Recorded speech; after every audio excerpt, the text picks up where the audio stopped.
Estamos entrando a este segundo tema, el cual hemos titulado No pierdas ni comprometas la verdad de Dios. No pierdas ni comprometas la verdad de Dios. Estamos en Apocalipsis capítulo 2, versículo 12 hacia adelante. Y escribe al ángel de la iglesia en Pérgamo, está hablando Cristo Jesús, el que tiene la espada aguda de dos filos, dice esto: yo conozco tus obras y donde moras, donde está el trono de Satanás, pero retienes mi nombre y no has negado mi fe, y aun en los días en que Antipas, mi testigo fiel, fue muerto entre vosotros, donde mora Satanás. Pero tengo unas pocas cosas contra ti, que tienes ahí a los que retienen la doctrina de Balaam, que enseña a Balac a poner tropiezo entre los hijos de Israel, a comer de cosas sacrificadas a los ídolos y a cometer fornicación. Y también tienes a los que retienen la doctrina de los nicolaitas, la que yo aborrezco. Por tanto, arrepiéntete pues, si no, vendré a ti pronto y pelearé contra ellos con la espada de mi boca. El que tiene oídos, oiga lo que el Espíritu dice en las iglesias. El que venciere, daré a comer del maná escondido, y le daré una piedrecita blanca, y en la piedrecita escrito un nombre nuevo, el cual ninguno conoce sino aquel que lo recibe. Señor, nos volvemos a humillar en tu presencia. Todo es por necesidad. ¿Qué haríamos sin ti? ¿Cómo vivir la vida sin ti, Señor? Sería imposible, Padre de los cielos.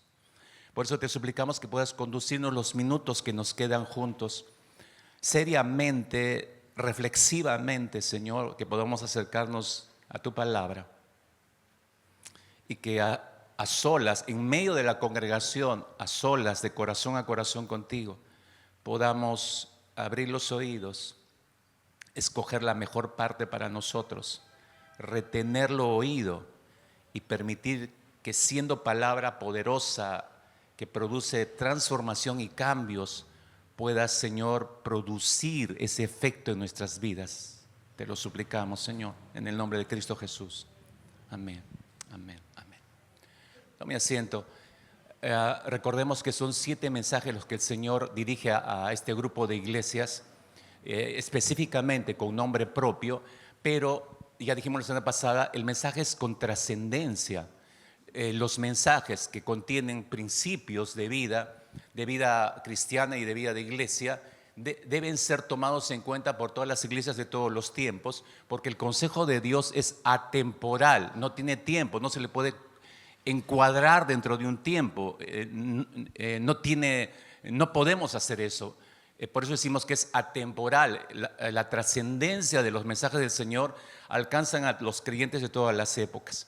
A 5 de estas 7 iglesias a las cuales les escribe el Señor, a 5 de ellas las reprende, le hace observaciones delicadas, les advierte, ¿no?, para que hagan cambios en las sendas que están recorriendo. Son advertencias de amor, recuerde. No son advertencias para martirizar a los creyentes, para hostigar la vida del creyente. No, son advertencias de amor. La semana pasada ya recibimos la primera advertencia de amor. ¿Y cuál era esa primera advertencia de amor? ¿Cuál era esa primera advertencia, hermanos? En el mensaje a la iglesia de Éfeso.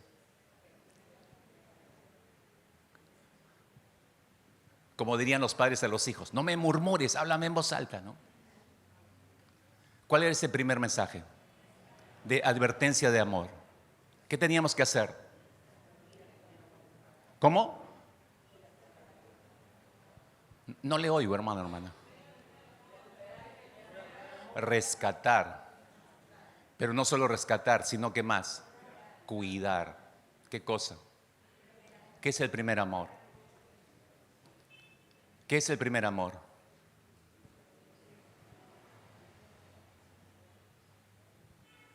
El amor por Cristo.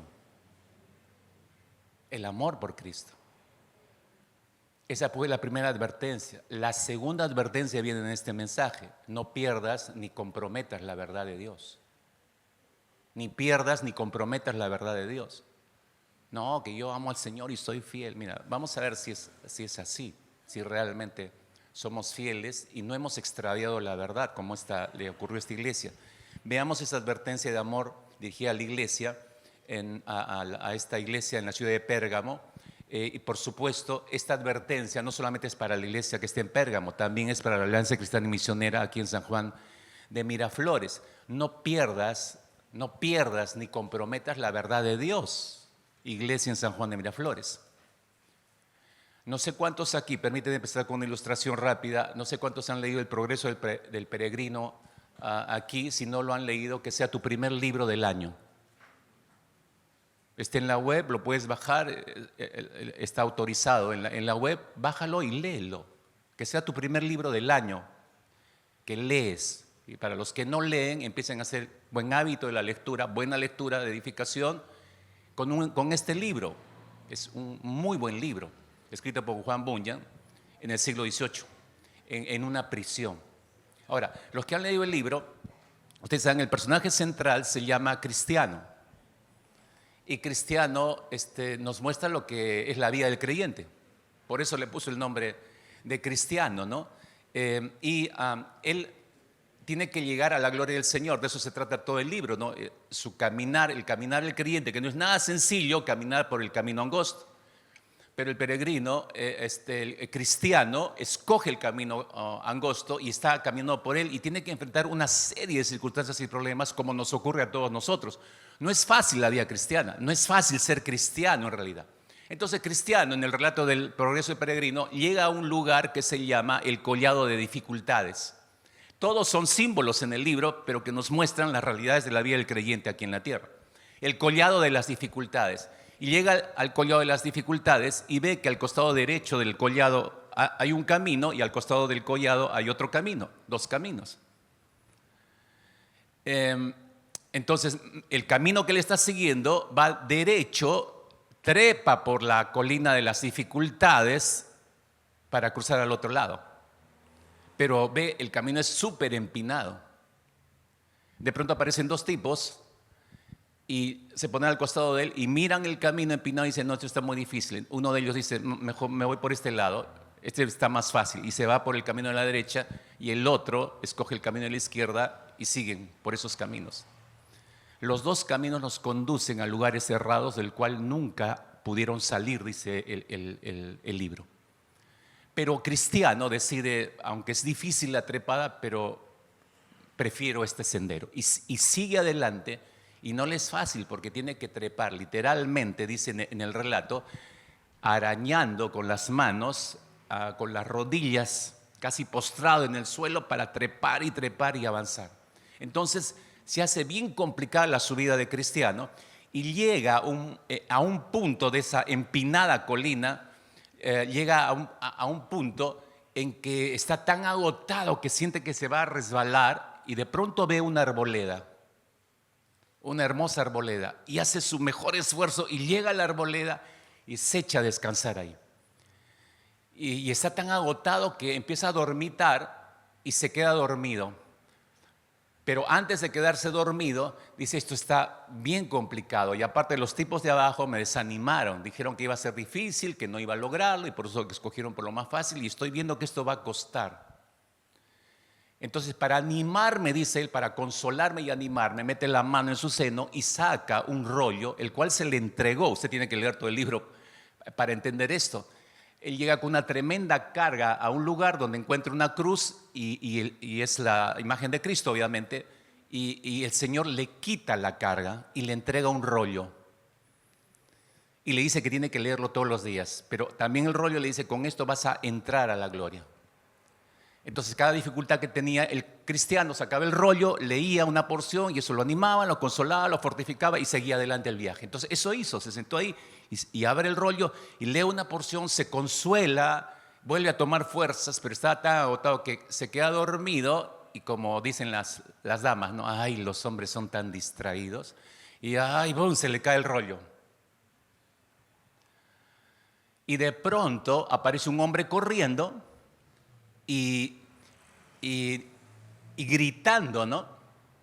Eso lo hace despertar a Cristiano. Este hombre pasa adelante, él gritando, mira al hormigo perezoso, mira sus caminos y sé sabio. Suficiente, entendió en la primera. Se pone de pie rapidísimo, se despereza, empieza a trepar nuevamente y no para hasta llegar a la cumbre y logra llegar a la cumbre. Entonces cuando llega a la cumbre, que esto ha sido tan complicado y tan difícil, dice, se me fue todas las fuerzas en este tramo, voy a volver a consolarme con el rollo. Y mete la mano y no encontraba el rollo por ningún lado. Y busca y no encuentra el rollo. Y se empieza a preocupar y se empieza a incriminar, ¿no? Esto que es tan vital para mí, que me fue entregado, que me consuela, que me anima, que me fortalece, ¿no? ¿Cómo es posible que lo haya extraviado? Dice Cristiano. Y se acongoja tanto que se empieza a culpar él mismo. ¿Cómo es posible que me haya quedado dormido? En algún lugar, debe ser en ese tramo donde me quedé dormido. Ahí lo he extraviado, pero no debía haberme dormido. Debía haber trepado, no debía haber adormitado. En el collado de las dificultades nadie debe quedarse dormido, dice. Pero perdí el rollo. De eso se trata, mis hermanos, el mensaje de la iglesia de Pérgamo y a nosotros, por si acaso. La iglesia de Pérgamo extravió la verdad, comprometió la verdad de Dios, mientras esta iglesia transitaba en la vida por el collado de las dificultades. Nosotros estamos en pleno collado, mis hermanos, si no te has dado cuenta. Algunos han empezado este año. Y hasta yo sigo escuchando esas expresiones. Creo que empecé con el pie izquierdo. Escúchame, los creyentes no empezamos con el pie izquierdo, ni tampoco nos levantamos del lado opuesto de la cama. Oiga, despéguese ese tipo de pensamientos. Y no estoy incentivándole a que tenga un pensamiento positivista, por si acaso. La Biblia no te da pensamientos positivistas. La Biblia te muestra principios de vida para implementarlos en nuestro ser. Y eso es lo que nos permite seguir adelante. Esta iglesia, trepando el collado de las dificultades, comprometió la doctrina del Señor. Y es algo que le está pasando a la iglesia de hoy. Nos acomodamos tan fácil, hermanos, a doctrinas extrañas y preferimos dormitar en las nuevas doctrinas, en las nuevas versiones que van saliendo, y de esa manera vamos comprometiendo progresivamente, imperceptiblemente vamos comprometiendo la verdad de Dios, y de pronto cambia toda nuestra conducta. De pronto nos volvemos cristianos light, de pronto nos volvemos cristianos permisivos, de pronto nos volvemos cristianos que deberíamos estar siendo sal y luz en la tierra, pero sin embargo estamos durmiendo y complaciéndonos a nosotros mismos, comiendo y bebiendo con el mundo, porque pronto se va a acabar, en una nueva cosmovisión y filosofía de vida. Escúchame, iglesia, la ciudad de Pérgamo, para situarnos, es necesario entender un poco lo que ocurre en esta ciudad. Estaba situada en el noroeste de lo que era Asia Menor en ese tiempo. La semana pasada yo te hablaba de este sector, lo que actualmente es todo Turquía. Para el momento que recibe esta carta, porque ahí donde ves el punto rojo, alrededor están las demás iglesias, a las 7 iglesias a las cuales le llegó mensaje de parte del Señor. Pero Pérgamo, como Éfeso, vimos la semana pasada, también es una ciudad portuaria. Pero Pérgamo, a diferencia de Éfeso, Pérgamo es la capital de toda Asia Menor. Entonces es una ciudad sumamente importante, ¿no? Fue un centro urbano. Y algunos calculan que la población de Pérgamo, en el tiempo en que le llega la carta, habitaban allí aproximadamente unas 200,000 personas. Pero lo más impresionante no es la cantidad de gente que vivía allí. Lo más impresionante es que tenían una biblioteca impresionante de más de 200,000 volúmenes. Pero 200,000 volúmenes, te quiero recordar, en un tiempo cuando no existía la imprenta. Entonces estamos hablando de 200,000 volúmenes de rollos de pergaminos, de rollos de papiro inicialmente, y luego se fue sumando el pergamino. 200,000 volúmenes, era una biblioteca impresionante la de Pérgamo en ese tiempo. La palabra justamente pergamino se acuña ahí, en la ciudad de Pérgamo, por eso se llama pergamino, porque los de Pérgamo se especializaron en curtir la piel de los animales, de algunos animales, y darle tal textura para que se pudiera escribir sobre ella. Así nacieron los pergaminos. ¿Y por qué se especializaron en eso? Porque inicialmente ellos importaban papiros desde Egipto, pero luego entraron en un conflicto político, esa es otra historia, y entonces se quedaron sin ese suministro. Por eso es que empezaron a trabajar las pieles y nacieron por eso los pergaminos. y de ahí proviene el nombre de Pergamino. Pérgamo pasó a ser una ciudad sumamente importante en términos de intelectualidad, porque competía con tremendas ciudades como Atenas y Alejandría en ese tiempo, por justamente la gran biblioteca que ellos manejaban allí en Pérgamo, que se hizo famosa y muy conocida. Pero así como era conocida como una ciudad intelectual, Pérgamo, también llegó a ser reconocida por ser una ciudad liberal e inmoral. Escuche esto que es importante, hermanos. Intelectual por un lado, sumamente reconocida, una tremenda biblioteca y se supone gente muy culta, pero sin embargo era muy inmoral, muy liberal. Este tipo de ciudades, hermanos, si pensamos en nuestro hoy, no es desconocidas para nosotros porque la mayoría, escuche, la mayoría de los centros intelectuales en el mundo, que podemos hablar lugares como Europa, Estados Unidos, Asia, curiosamente son los países más inmorales sobre el globo terráqueo. Igual que Pérgamo, intelectuales por un lado, impresionantes bibliotecas, material de este tipo, a diferencia de muchos países latinos en la pobreza, pero sin embargo sumamente inmorales. La ciudad de Pérgamo se distinguió por su intelectualidad, pero también por su inmoralidad y por su idolatría. Por ejemplo, entre sus dioses principales estaba la diosa Atenea, diosa de la sabiduría, de la filosofía, era la patrona de la ciudad de Pérgamo. Y te das cuenta que los tiempos no han cambiado al día de hoy. Si hacemos un paralelo, una comparación con las ciudades alrededor nuestro en el Perú y en Latinoamérica entera. Por poner algunos ejemplos para que te des cuenta cómo no cambian los tiempos y todo sigue igual en esta línea. ¿Quién es la patrona de Lima? Bien digo, la patrona de Lima, ¿quién es? Por supuesto, pues la Santa Rosita, ¿no? Todo el mundo sabe eso.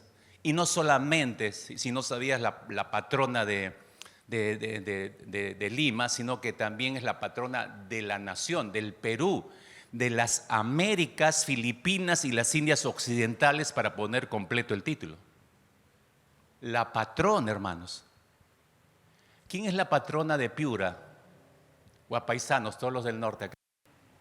¿Quién es la patrona de? La Virgen de las Mercedes, patrona de los reclusos. Esa sí te acuerdas, ¿no? Claro, pastor. Antes de Cristo, me dicen, antes de Cristo. Pero fíjense, estoy yendo hacia el norte de nuestro país nada más. ¿Quién es la patrona del sur? Por favor, eso es sacrilegio no saberlo, hermanos. La mamita de Chapi, por supuesto. Internacional. Solo pongo estos ejemplos para traer a tu mente, te das cuenta, igual que Pérgamo, no han cambiado los tiempos. Es una fuerte idolatría. La iglesia del Señor en estos tiempos está en medio de un contexto sumamente pagano, idolátrico, liberal, inmoral. Otro de los dioses en Pérgamo era Zeus, considerado el padre de todos los dioses, el rey de todos los dioses, el Salvador, como le llamaban. Pero también, curiosamente, había un templo que era uno de los dioses más asidos de la adoración. Había un templo a Dionisio. Dionisio era el dios del vino, era el dios del éxtasis. Imagínate eso, por favor, por unos segundos. Tener un Dios que promueve, aplaude el éxtasis, el vino, el alcohol, la borrachera, para hablar en plano. Un Dios de la borrachera. Eso no nos sorprende a nosotros los latinos, ¿no es cierto, hermanos? ¿Por qué? Porque tú sabes, hay muchos países latinoamericanos, entre ellos el Perú, Colombia, México también, que tienen su patrono de los borrachos. Yo digo, ¿a qué punto de inmoralidad hemos llegado que hasta hemos creado un patrono? Y detrás de todos esos patronos se mueven entidades demoníacas, si no sabías. El patrono de los borrachos. Y hasta tenemos instaurado en países latinoamericanos el Día del Borracho encima.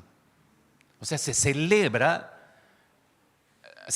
al borracho. Está bien que sea borracho, el 20 de mayo se conmemora el Día Internacional del Borracho. ¿Te das cuenta cómo esto no ha cambiado? Estamos hablando de Pérgamo, el templo a Dionisio, igual hoy en día. Claro, acá en el Perú es más, como dicen, solapado. No es que vamos a celebrar el Día del Borracho. No dicen eso, sino que dicen el Día de la Cerveza, dicen. O sea, el enfoque ya no está en el borracho, el enfoque está en el trago, en la cerveza.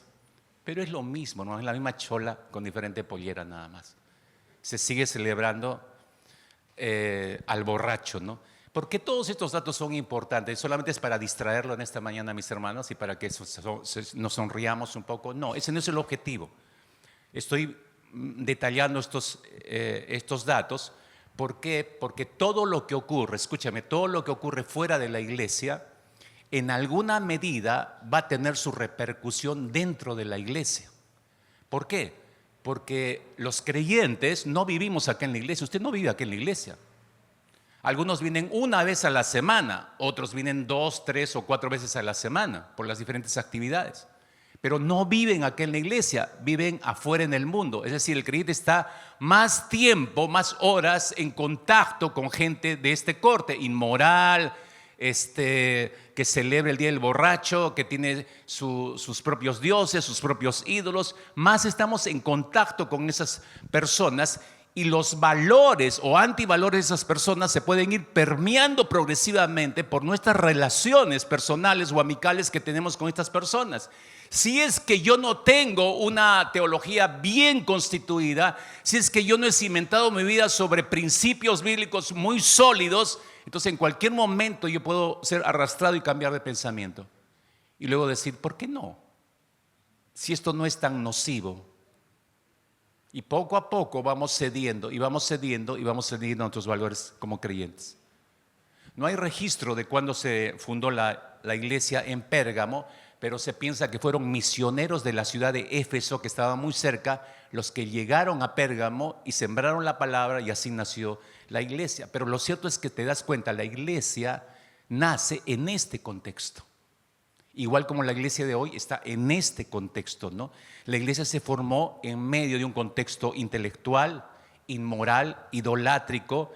Y entonces con eso en mente, mis hermanos, por eso estos datos eran importantes para entender el contexto de la ciudad de Pérgamo, para comprender la situación y la posición de la iglesia y no simplemente juzgar, sí, pues que Dios la haga desaparecer, sí, pues no fue fiel al Señor. Es fácil decir eso, pero te vas a dar cuenta que esta iglesia, en cierta manera, no le llegamos ni a las sandalias, hermanos. Yo te di una estructura la semana pasada, todas las cartas tienen la misma estructura, entonces entro al primer punto con esto en mente, la alabanza que Dios le da a esta iglesia. Versículo 13, le dice, yo conozco tus obras y dónde moras. Eso es interesante, Dios sabe dónde estamos, en qué posición nos hallamos, dónde moramos, pero le dice algo que quiebra todo nuestro cerebro. Le dice, ¿dónde está el trono de Satanás? Yo sé dónde moras, estás en este lugar y ese es el trono de Satanás. Pero le dice, retienes mi nombre y no has negado mi fe, ni aun en los días en que Antipas, mi testigo fiel, fue muerto entre vosotros, donde mora Satanás. No debemos olvidar ni un solo segundo, mis hermanos, quién es el que está hablando esto. Es el que tiene la espada aguda de 2 filos, como dice el versículo 12. Así que no es el vecino, no es el pastor el que está dando el mensaje, es el que tiene la espada aguda de 2 filos. Esto representa la autoridad de Cristo, la máxima autoridad, de cuya boca siempre va a haber palabra de juicio. No perdamos de vista esto, mis hermanos, que es importante. Es por eso que le dice a esta iglesia y nos dice a nosotros, yo conozco tus obras, ¿dónde moras? Donde está el trono de Satanás. ¿Qué significa eso? Donde está el trono de Satanás. Probablemente la metáfora que Jesús está utilizando aquí es para recordar a esta iglesia que está ubicada en esta ciudad y este es un dato adicional de Pérgamo que te doy, que era conocidísima no solamente por la biblioteca inmensa que tenía, sino porque le habían dado un título a Pérgamo. ¿Y cuál es el título que le dieron a Pérgamo? La ciudad guardiana del culto al emperador romano. Wow, piensa por favor por un instante, la ciudad guardiana del culto al emperador, porque en este tiempo, te muestro en el mapa todo lo que es como en rojo, todo eso era el Imperio Romano. Mira dónde está Asia, donde dice Asia, ahí estaba Pérgamo. Era parte del dominio romano. Y los emperadores se habían vuelto semidioses, se les veía como deidades. Y Pérgamo se transformó en la guardiana del culto al emperador. Ya, eso te va dando un dato importantísimo, ¿dónde está la iglesia? Esta iglesia no la tuvo fácil, mis hermanos. Los emperadores eran adorados, se obligaba a la adoración a ellos, y aquel que no respetaba a la cárcel o los asesinaban. En realidad, como dijo nuestro Señor, los emperadores estaban manejados por los poderes de las tinieblas, estaban manejados por Satanás. ¿Recuerdas las palabras de Jesús en Juan 14:30? Jesús dice: ya no hablaré mucho con ustedes, pues viene el príncipe de este mundo, uno de los títulos de Satanás. Pero está hablando del mundo en el que está pisando Jesús, es decir, el que estamos tú y yo. Viene el príncipe de este mundo que ningún poder tiene sobre mí, por si acaso, aclara el Señor. Pero es príncipe de este mundo. Eso nos derivaría hasta Génesis capítulo 3 para ver cómo Adán y Eva renunciaron a la mayordomía que les dio el Señor, y eso ha devenido en que Satanás se cree dueño de esta tierra. Por eso es el príncipe de este mundo, ¿no? Satanás domina todos los sistemas de este mundo, si tú no lo sabías. Todos los sistemas están dominados por el diablo. Sin embargo, creo yo personalmente que hay lugares en este mundo, hay ciudades, hay países en especial, donde hay una mayor injerencia de Satanás, un mayor dominio del diablo. Es como si el diablo, que no es omnipresente como Dios, no puede estar en varios lugares al mismo tiempo, no puede. Es decir, eso significa que puede estar solo en un tiempo, en un día determinado, en un solo lugar. No está en varios lugares. Sus demonios sí pueden estar en varios lugares, moverse, ¿no? Pero Satanás solamente puede estar en un lugar, no es omnipresente, ni tampoco es omnisciente.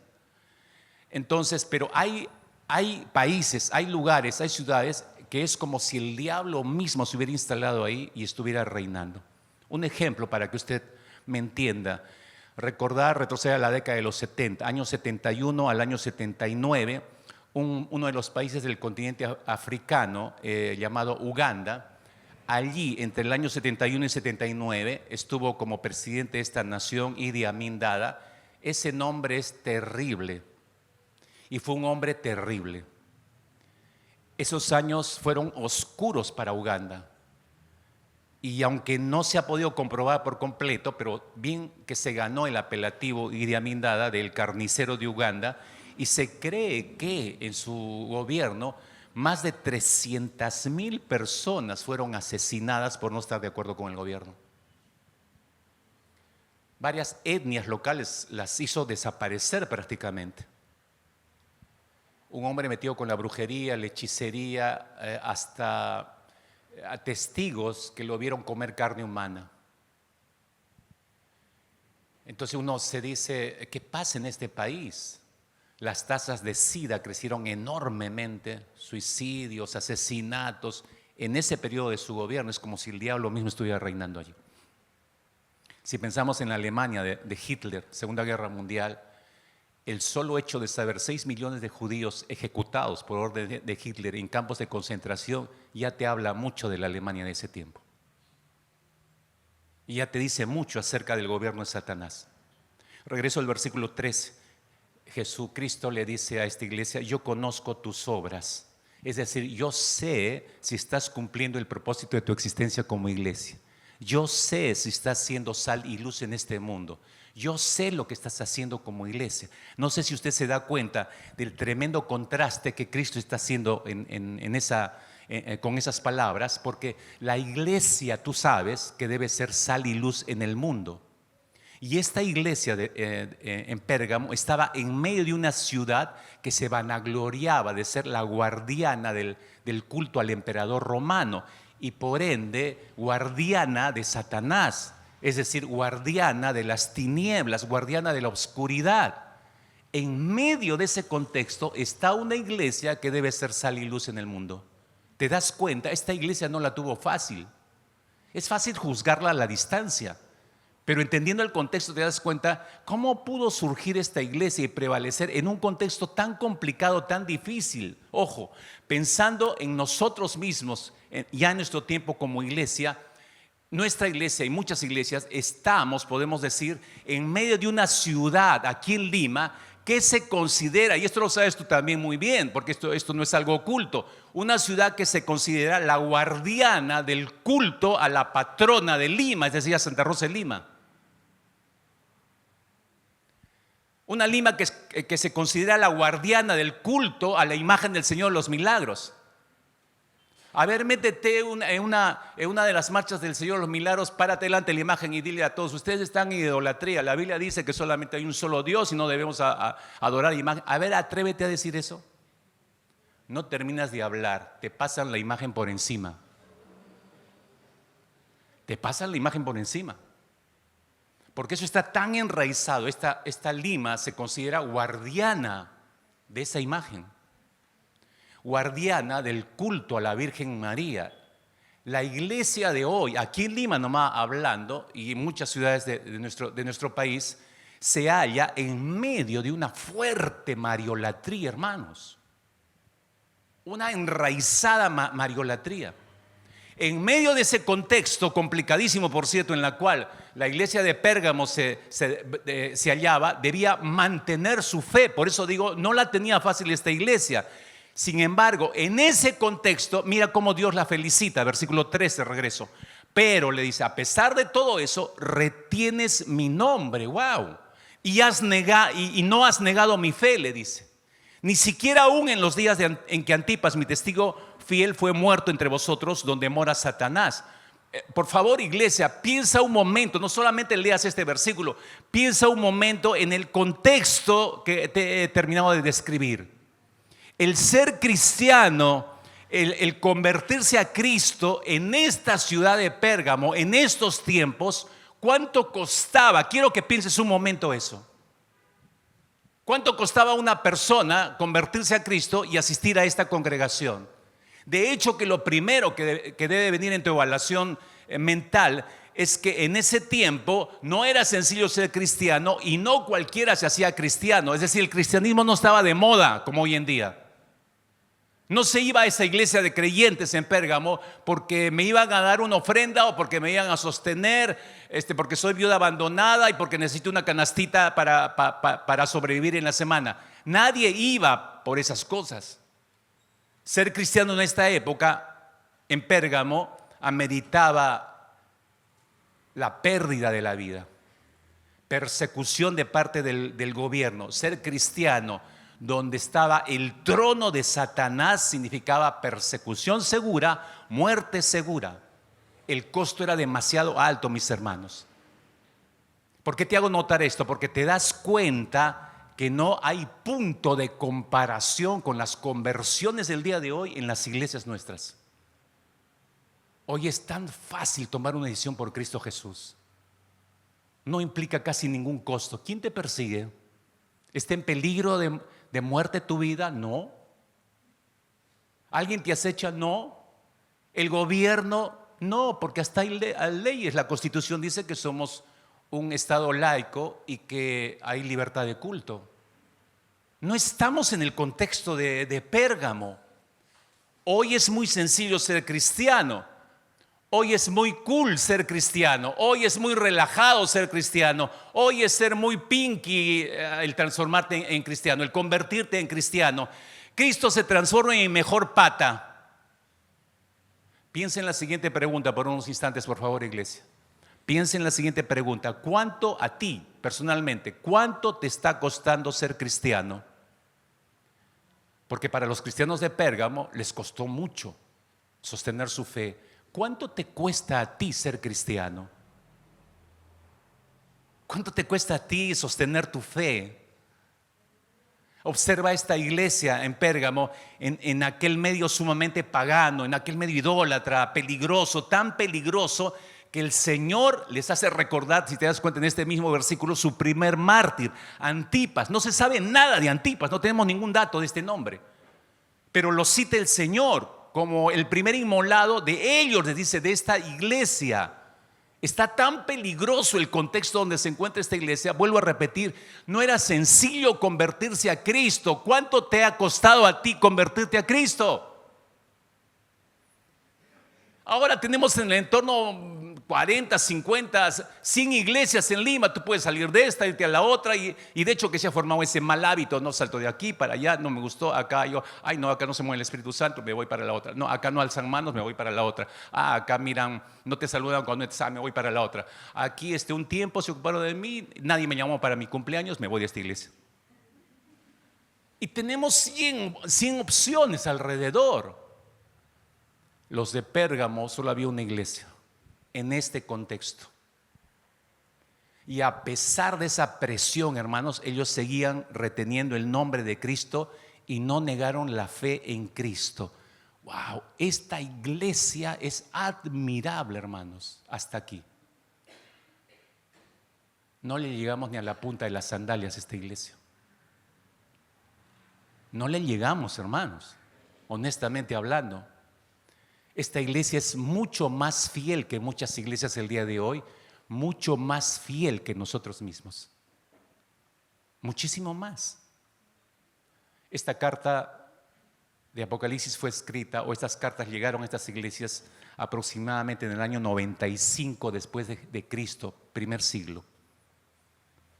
95, dentro del primer siglo, terminando el primer siglo.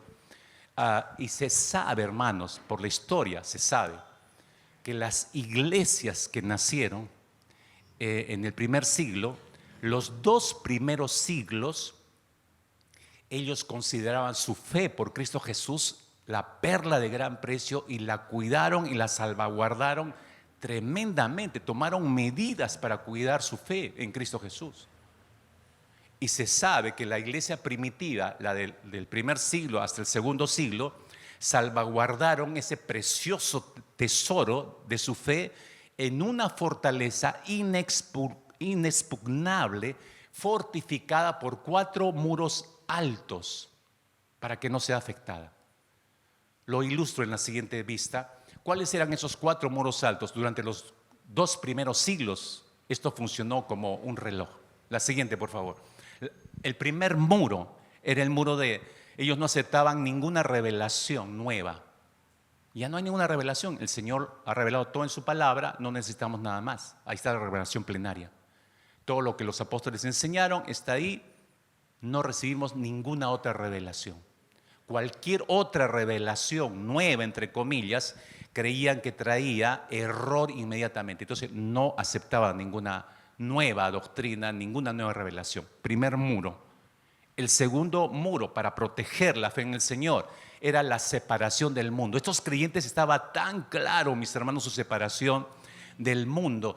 Con separación del mundo no digo meterte a monasterios, meterte a ser cura, monja, qué sé yo. No, sino estamos hablando de estilo de vida. Esta iglesia determinó tener un estilo de vida conforme a la palabra de Dios y no conforme a los principios de las demandas del mundo. De esa manera ellos vivían en el mundo, pero no estaban en el mundo. ¿Me entienden?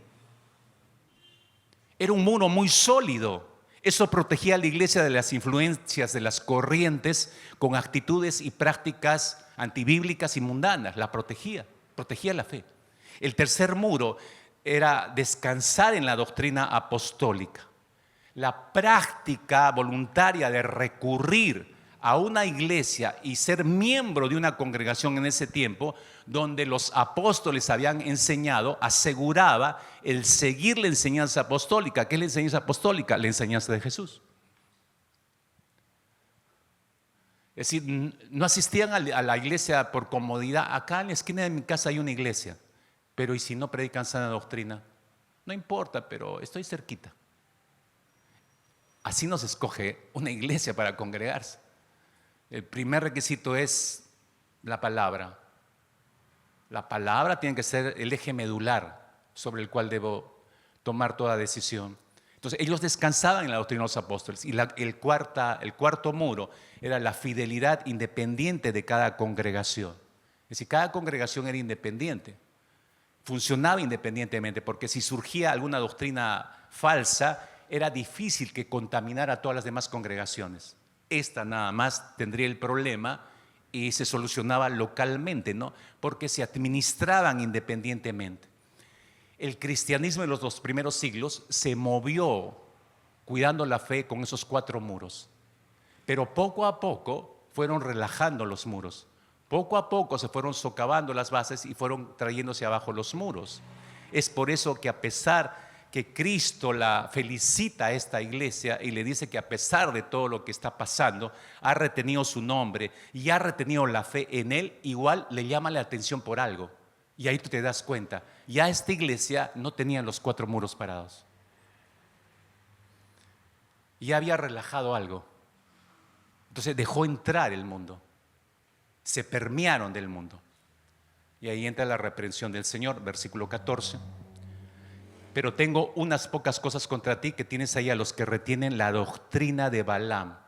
Acá le llama la atención por 2 tipos de doctrina. En el verso 14, si te das cuenta, le dice que está reteniendo la doctrina de Balaam, y en el verso 15 retiene la doctrina de los nicolaitas. Ambas casi tienen relación. Lo voy a resumir de la siguiente manera, ¿no? Dice la doctrina de Balaam que enseñaba a Balac a poner tropiezo ante los hijos de Israel, a comer de cosas sacrificadas a los ídolos y a cometer fornicación. Esta iglesia, si te das cuenta, mi hermano o mi hermana, tiene presiones externas del gobierno, persecución externa, pero también tiene presión interna hacia adentro. Muchos de los problemas en las iglesias de ese entonces y de hoy provienen del interior de la iglesia, no provienen de fuera de la iglesia, provienen de los propios miembros de la congregación. Así que, pero fíjate en la actitud de Pérgamo, que es lo que extraña, pero al mismo tiempo te muestra que esta iglesia empezó a relajar la fe, empezó a relajar la sana doctrina. Ilustro este versículo 14. ¿Qué es lo que esta iglesia estaba diciendo?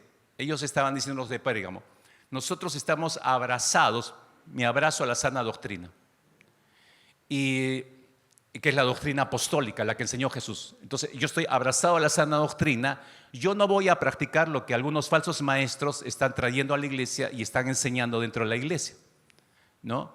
Yo no voy a ser parte de eso. Yo no voy a negociar el nombre de Cristo, estoy abrazado al nombre de Cristo, estoy abrazado a la fe en Cristo, no voy a negar esto, no voy a seguir a esos falsos maestros, pero voy a permitirles que continúen dentro de la congregación. Error, hermanos. Error. Qué paradoja, diría yo. Escúchenme, nosotros no podemos vivir una fe tan individual, hermanos. Por favor, entendamos esto. Estoy compartiendo un principio de vida cristiana. No podemos vivir una fe tan individual en Cristo Jesús sin que me preocupe el resto del cuerpo. Si pertenecemos a una comunidad de fe, si pertenecemos a una iglesia que cree en Cristo y norma su vida de acuerdo a la doctrina enseñada por el Señor, entonces también cada uno de nosotros debemos tener cuidado del resto de la comunidad. Somos responsables de la edificación del resto de nuestros hermanos en cierta medida. Somos llamados a ser ejemplo en conducta, en amor, en pureza. Somos llamados, dice el apóstol Pablo a Timoteo. Entonces no puedo vivir una vida tan independiente. Yo soy responsable del resto del cuerpo cuando soy parte de un cuerpo. Somos llamados a velar por la sana doctrina. ¿Recuerdan la llamada de atención de Pablo a la iglesia de Corinto en el primer capítulo nada más? Pablo les está diciendo, ¿por qué hay divisiones? Han relajado la doctrina. Ya relajaron la doctrina. Entonces está quebrando la unidad de la iglesia. Y encima de eso tienen a un fornicario. Lo peor de todo, capítulo 6 de 1 Corintios, tienes a un fornicario que es parte de la congregación y nadie le llama al orden. ¿Por qué la iglesia le permite eso? Porque ya la cosmovisión de los creyentes ha ido entibiándose poco a poco y se ha ido resquebrajando los muros de contención de una fe pura. Yo no sé, de repente aparecieron las versiones de, ay, se les ve lindos. Ay, yo respeto lo que usted piensa, pastor, pero se ve que se aman. Hay que dejarlos a los chicos. ¿Perdón? Poco a poco se va relajando. Y lo que siempre yo he observado, es increíble cómo dentro de la iglesia cada quien tiene su propia eclesiología, su propia forma de cómo debe manejarse la iglesia. Por eso es que no se sujetan a la cabeza de la iglesia. Por eso que les cuesta dejarse pastorear. Sí, son respetuosos del pastor, sí, pero no se dejan pastorear, que es diferente. Una cosa es saludar al pastor, pero otra cosa es dejarte pastorear. A mí no me va a pastorear nadie. Yo soy un creyente de años. Yo sé, yo esto, yo cuándo, y cuando quiero y cuando no quiero, y nadie me va a exigir, y menos el pastor. Eso es ser cabras, no es ser oveja. De hecho, el mismo apóstol Pablo les dijo a los cristianos de la iglesia de Gálatas, si anotas, capítulo 1, verso 8, 9 de la carta a los Gálatas: mas si aún nosotros o un ángel del cielo os anunciare otro evangelio diferente del que os hemos anunciado, sea anatema. Como antes hemos dicho, también ahora lo repito: si alguno os predica diferente evangelio del que habéis recibido, sea anatema. 2 veces repite el término anatema, es maldecido. Es que no es solamente enseñar, yo puedo venir y enseñar algo, es con mi vida lo estoy respaldando. O sea, yo puedo estar hablando de ser ejemplo en la congregación o de ser santos como Dios manda, pero mi vida no muestra eso en mi conducta. ¿Qué tipo de cristianismo es ese? Digo yo. Eso muestra que ya relajaste la sana doctrina, ya te has permitido, ya te has permeado del pensamiento del mundo y ya cambió tus conceptos del cristianismo puro, te aseguro. Y traigo un ejemplo, aunque drástico, pero duro. No lo voy a leer todo, pero te animaría a que puedas leer estos capítulos en el libro de Números. Cuando le dice el Señor: tengo unas pocas cosas contra ti, que tienes ahí a los que retienen la doctrina de Balaam. ¿Quién es este Balaam? Habría que ir al libro de Números, pero te resumo la historia porque no tenemos mucho tiempo para esto, pero déjame resumirte porque este punto es muy importante. Cuando la nación de Israel estaba, después de haber vagado casi 40 años por el desierto, a punto de entrar a la tierra prometida, se encontró con el territorio de los moabitas. Entonces quiso cruzarlo. El rey de Moab no quiso, entonces manda llamar a este falso profeta Balaam. Lo manda a llamar y le dice que maldiga a Israel y le paga una cantidad de dinero. Entonces Balaam va para maldecir a Israel, pero Dios lo detiene. En vez de maldición, sale bendición para Israel. Entonces se regresa donde el rey de Moab, y el rey de Moab, ¿qué pasó? No, es que usted sabe, el jefe de arriba no quiere. No, acá tienes más plata, le pone más dinero. Y le da el dinero, así contadito en cerro, en la salita del Sin, ¿se acuerdan? Ahí lo sentó a Balaam. Y se fue con el dinero, vuelve a salir por segunda vez, no puede maldecir al pueblo de Israel. Dios lo vuelve a detener. Y eso ocurre por 3 veces consecutivas. Entonces se regresa frustrado el profeta. Este es el punto, mis hermanos. Capta esto. Número capítulo 25, puedes leer perfectamente la historia y te animaría a que lo hagas hoy mismo, en la noche. Números capítulo 25. Este falso profeta le dice al rey: mira, no voy a poder maldecirlo. Dios no me va a permitir. Pero te doy el remedio. Yo sé cómo te puedes deshacer de los israelitas, le dice. Ok, se siente el rey, dime, ¿cuál es la solución? Y este Balaam le dice: mira, ¿sabes qué? Haz lo siguiente. Manda mujeres jóvenes de tu tierra, es decir, moabitas, manda mujeres vestidas cortito nomás y las mandas a los hombres de Israel y vas a ver cómo van a caer. Ellas los van a seducir, van a fornicar con ellas los van a arrastrar hacia sus templos para adorar a sus falsos dioses y ahí los tienes hechos, los destruyes. Excelente plan. Números 25 te muestra que así fue llevado a cabo. Estas mujeres moabitas llegaron a tierras donde estaban acampando Israel, se metieron, ya se imaginan a los hombres de Israel, el pueblo escogido de Dios que estaba consagrado solamente al Señor. Se les encendieron los ojitos, ¿no? A todos los jóvenes adultos sobre todo. Y literalmente empezaron a fornicar con las mujeres moabitas. Estropearon, perdieron en fracción de segundos, escúcheme, en fracción de segundos. No, que me gusta, pastor, ¿qué tiene de malo?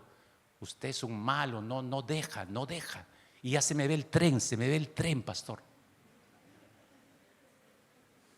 ¿Y qué? ¿Por eso tienes que agarrar lo primero que encuentres? Dice en Números 25 que fornicaron, los arrastraron hacia la idolatría. Ahí perdió identidad la nación de Israel. Se mezclaron con gente que Dios les dijo, no te mezcles, más bien tienes que eliminarlos. Desobedecieron a Dios, un corazón rebelde, y toda la desgracia vino a continuación. Pero la figura es esta, mis hermanos. Cristo le está recordando a esta iglesia de Pérgamo que estaba consintiendo a falsos maestros que estaban practicando justamente lo de Balaam.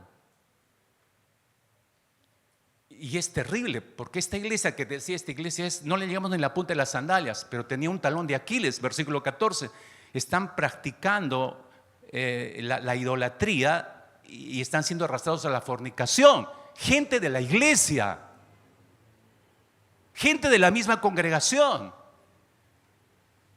que relajaron en algún momento. Apareció, qué sé yo, por ahí un joven al grupo de jóvenes y apareció una chica en el grupo de jóvenes, apareció una hermana en el grupo de damas, apareció un hombre en el grupo de matrimonios con la esposa, pero con una doctrina extraña, ¿no? Que acá son muy exigentes y que, ¿por qué tienes que venir y qué sé yo, los domingos, hace semejante calor, vente que en chancletas y en short? ¿Quién te va a decir? Nadie.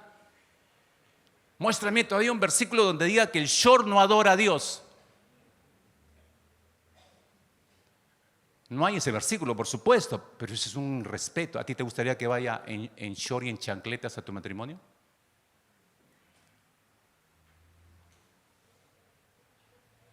Entonces, se puede ir relajando, no solamente por palabras, sino por conductas, las conductas. Y como hay relación, hay afecto, hay cariño, hay relaciones amicales, se establecen.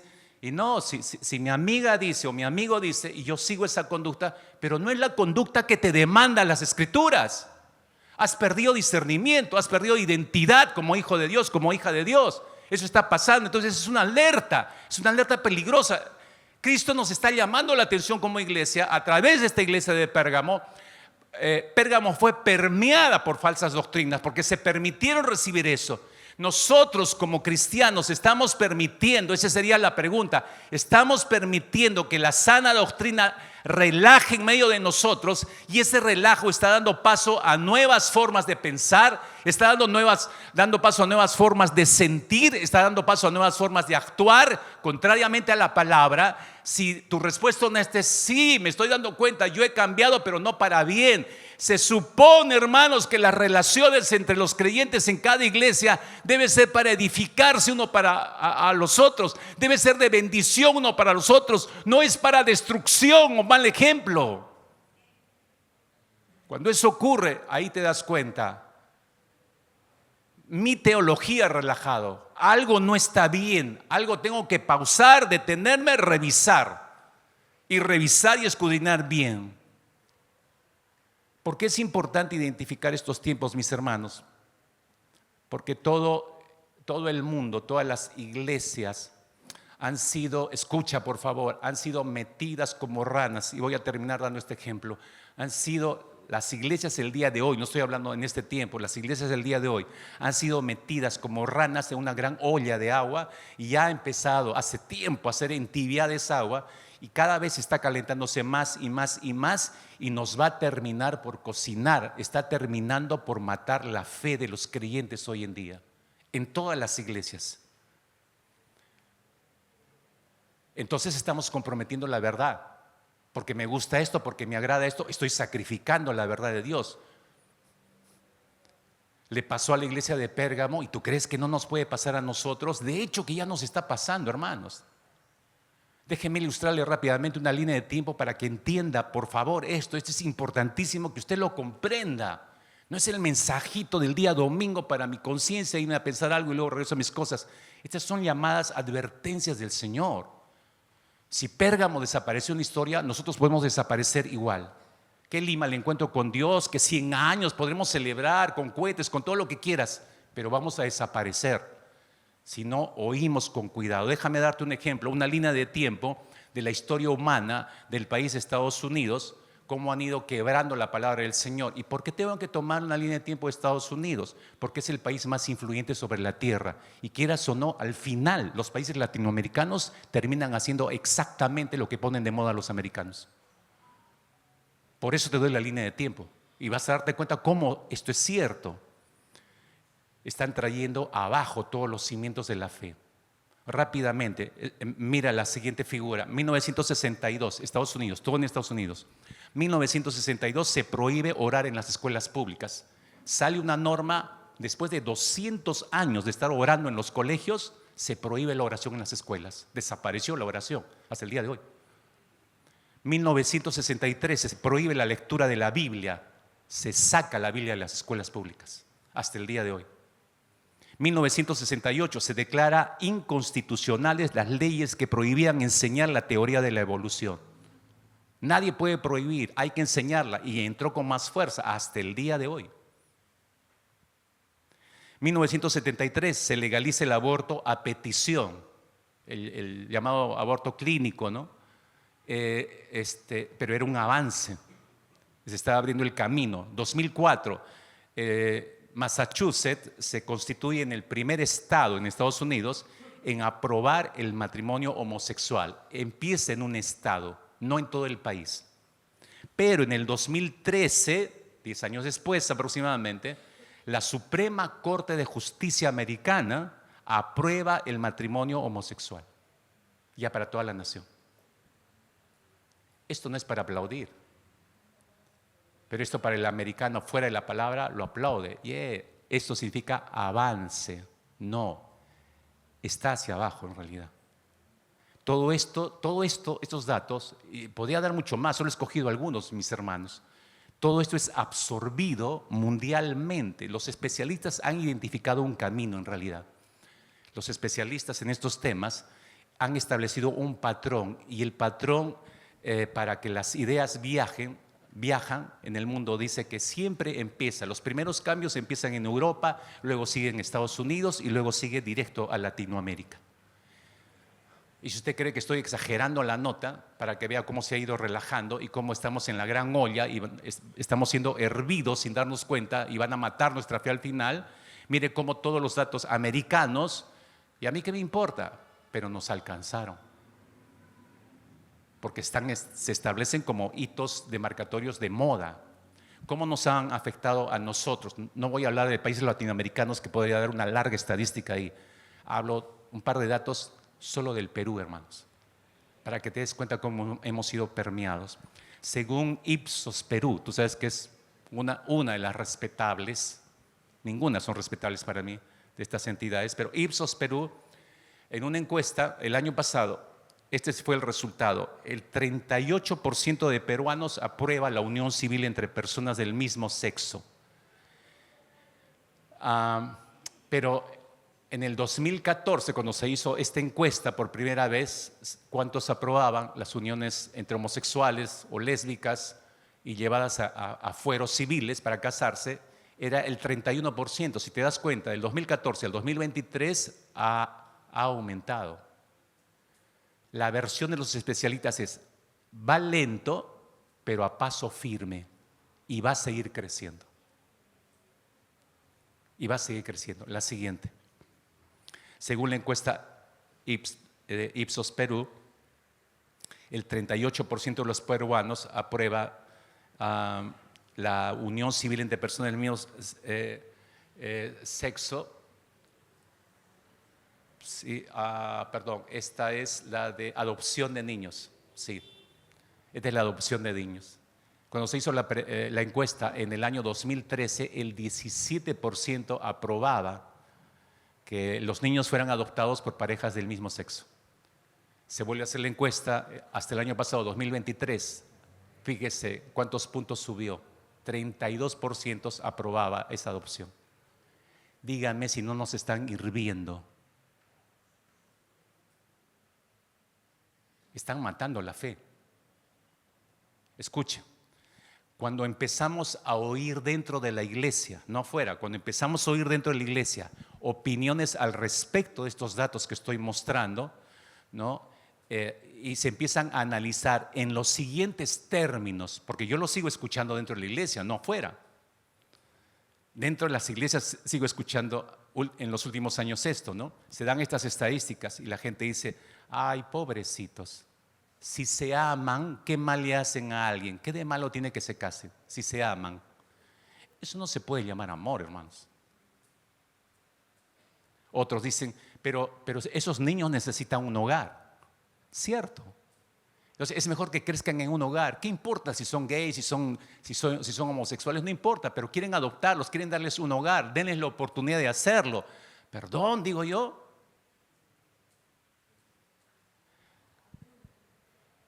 Esas expresiones nos van mostrando, mis hermanos, que hemos sido permeados ya por las filosofías de este mundo y que hemos perdido el discernimiento espiritual, porque esas expresiones provienen de boca de creyentes. Entonces se nota que se ha perdido el discernimiento espiritual, y esa es la prueba de que los muros sólidos de los primeros siglos ya están derribados, hermanos. Absolutamente han sido destruidos y nosotros lo estamos permitiendo. ¿Cómo revertir esto? ¿Cómo arreglar esto? ¿Cuál es la solución de Dios? Bueno, el versículo 17, ¿no? El versículo 16, por tanto, arrepiéntete. Esa es la palabra clave acá. Arrepiéntete, ¿no? Pues si no, vendré a ti pronto, pelearé contra ellos con la espada de mi boca. El único remedio, el único, hermano, no estoy diciendo acá, te vamos a hacer una lista de 10 remedios. El único remedio de Dios es el arrepentimiento. Por tanto, arrepiéntete, arrepiéntete, arrepiéntete, Pérgamo, arrepiéntete, iglesia en San Juan de Miraflores, porque de otro modo va a haber un momento en que yo mismo voy a intervenir, dice el Señor. Y no te va a gustar cuando yo intervenga, o te arrepientes ahora o yo intervengo. Recuerda que el que está hablando es el que tiene la espada aguda de 2 filos. Entonces el juicio de él siempre va a ser perfecto, ¿no? Te recuerdo, si no sabías, Números capítulo 25, verso 9, este problema que trajo Balaam trajo muchas muertes, porque murieron, según Números 25, 9, murieron 24,000 israelitas por ese pecado. Dime si Dios acaso es indiferente cuando se contamina su pueblo. No. Si te puede parecer demasiado drástica la acción del Señor, pues Dios no ha relajado sus normas y Él no ha cambiado. Jesucristo no ha cambiado, es el mismo ayer, hoy y siempre, hermanos. Él no es el abuelito de barba blanca que, ay, pobrecito mis hijos, ay, si se aman, está bien, qué lindo, ya le vamos a dar un hijito, ya. Dios no es así. Si pensamos eso, ya tus muros han sido derribados. 24,000 murieron enjuiciados por Dios. Debemos recordar, mis hermanos, y termino con esto, que los niveles de exigencia de Cristo no han cambiado, no van a cambiar. Los niveles de exigencia del Señor para ser santos, para que su iglesia lo espere purificada, no han descendido un solo centímetro, hermanos. Siguen siendo los mismos. Tienes que ser santo como yo soy santo. Te envié a mi Hijo para que aprendieras cómo se vive la santidad en un cuerpo humano y con los pies aquí en la tierra. Ahí está tu ejemplo. Sí se puede. Arrepiéntete. El que tiene oídos, oiga lo que el Espíritu está diciendo esta mañana a la iglesia en San Juan de Miraflores. ¿Qué tal la advertencia, mis hermanos? Oremos, oremos. Por favor, te pido que deposites el mensaje en tu corazón. Llévalo, analízalo, reflexiónalo, medítalo. Eres parte de esta congregación. Y como parte de esta congregación te debes al Señor y te debes a la congregación. Tu fe no es individual, tu fe alcanza la comunidad de fe también, la iglesia.